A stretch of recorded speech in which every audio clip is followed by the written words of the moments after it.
बहुत पुलिस पड़ गई हाथ धो रेवड़ों वगैरह में सब जगह बंद हो गई, बहुत ही अच्छी बात है।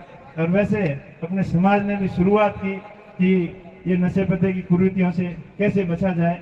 और इसके साथ साथ में जो एक नया नशा है एमडी और इसमें का, ये बहुत ही घातक है, तमाम अपने आने वाली मानव जाति के लिए खतरनाक है। तो इससे, इस बुरे दंश से भी बचने का हम सबका दायित्व बनता है। और जो भाई ऐसी किसी लत के अंदर पड़ गया है तो उसको समझाइश करें, क्योंकि इसका अंत सिर्फ और सिर्फ मृत्यु है।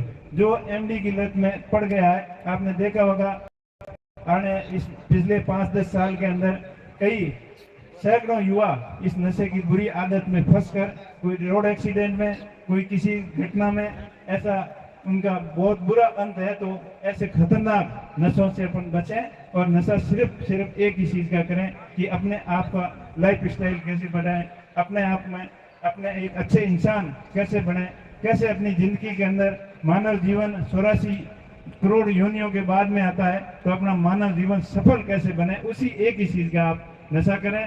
आप हजारों की संख्या में यहाँ आए हो, तेजाब जी की भजन सुनने के लिए आए हो, और ज्यादा आपका मैं समय नहीं लूंगा कि विष्णु जी फिर ये जोगाराम जी आपको सुनाएंगे। हमारे तो नेताओं की आदत रहती है कि एक बार माइक हाथ में पड़ जाता है फिर छोड़ते नहीं है। तो मैं ज्यादा आपसे कुछ नहीं कहूँगा। मैं अभी सभी क्षेत्रवासियों से आपको सभी को बहुत बहुत धन्यवाद देता हूँ कि पिछले लोकसभा चुनाव के अंदर आप सब ने दिन रात एक करके आपने मुझे अपना भाई, अपना बेटा समझकर आपने आशीर्वाद दिया। और 36 कौम के लोगों ने, बाड़मेर की जनता ने आशीर्वाद देकर दिल्ली की सबसे बड़ी पंचायत लोकसभा के अंदर आपने भेजा। आप सभी का बहुत बहुत आभार, बहुत बहुत धन्यवाद। मेरा प्रयास रहेगा कि वो तमाम बाड़मेर जैसलमेर के लोक हित के मुद्दे, उनके लिए मैं हमेशा आपकी मजबूत आवाज बनकर संसद के अंदर हो, चाहे सड़क पे हो, जहाँ भी जरूरत होगी मेरी, मैं आपके बीच में हाजिर मिलूंगा।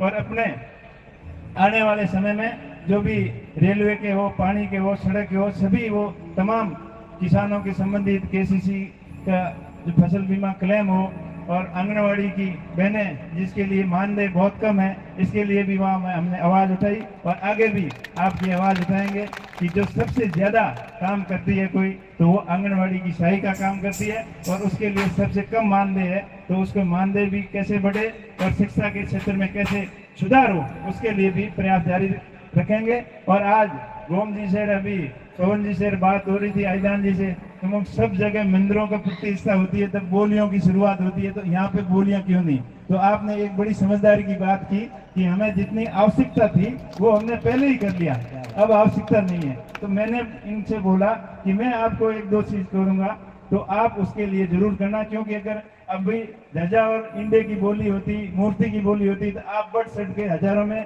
और लाखों के अंदर सहयोग करने थे। तो मेरा एक कहना मान लेना, और विष्णु जी भी इसकी विस्तृत बताएंगे कि तेजा जी के नाम पर अपनी अपनी स्कूल के अंदर एक डिजिटल क्लास रूम के लिए आप अपनी इसकी बोली लगाना। एक तेजा जी डिजिटल क्लासरूम, लीलन डिजिटल क्लासरूम और पेमल डिजिटल क्लासरूम, ये 3 बोली तो आप कम से कम यहाँ कर देना, क्योंकि आप दूसरे पैसों की आपको ज्यादा जरूरत नहीं है। जब जरूरत होती है तो आपका ही पैसा आप ही करने वाले। तो ये एक नई क्रांति लेके आनी है डिजिटल शिक्षा के क्षेत्र में। अपना स्कूल डिजिटल स्कूल वो तभी संभव होगा जब आप लोगों का सहयोग होगा। और मैं भी आपका ही जो सांसद कोटा है, ये आपके ही पैसे हैं, उससे अपने हुडू की तमाम सीनियर हायर सेकेंडरी स्कूल है, उन सबको आने वाले 1-1.5 साल के अंदर सभी स्कूलों को डिजिटल, एक डिजिटल स्मार्ट बोर्ड में